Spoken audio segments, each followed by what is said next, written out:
قرآن نے جن کو اہل بیت کہا ہے، پہلی خصوصیت یہ ہے ان گھر والوں کی کہ ان پر زکوٰۃ حرام ہے۔ دوسری خصوصیت یہ ہے اہل بیت حسب میں بھی اعلیٰ ہیں، نسب میں بھی اعلیٰ ہیں۔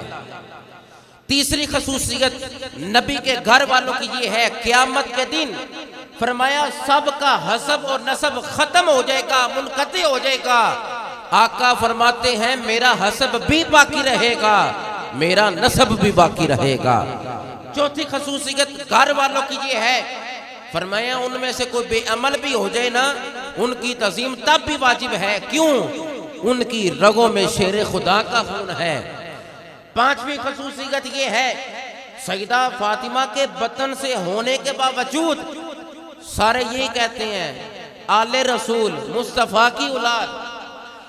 چھٹی خصوصیت یہ ہے کہ فرمایا اہل زمین کے لیے امن والی اگر کوئی ہستی ہے تو وہ فاطمہ الزہرا ہے، علی شیر خدا ہے، اور ان کے دونوں بیٹے حسن و حسین۔ زمین والوں کے لیے امن کی باعث میری اہل بیت ہے۔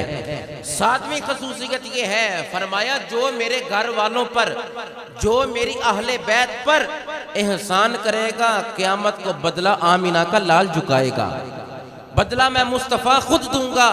اور فرمایا آٹھویں خصوصیت یہ ہے، سنیو محبت اہل بیت رکھنے والوں، یہ خصوصیت اہل بیت ہے آٹھویں، کہ فرمایا محبت رکھ کے دنیا سے جا، قیامت کو تیرا چہرہ چوندویں رات کے چاند کی طرح چمکتا ہوگا۔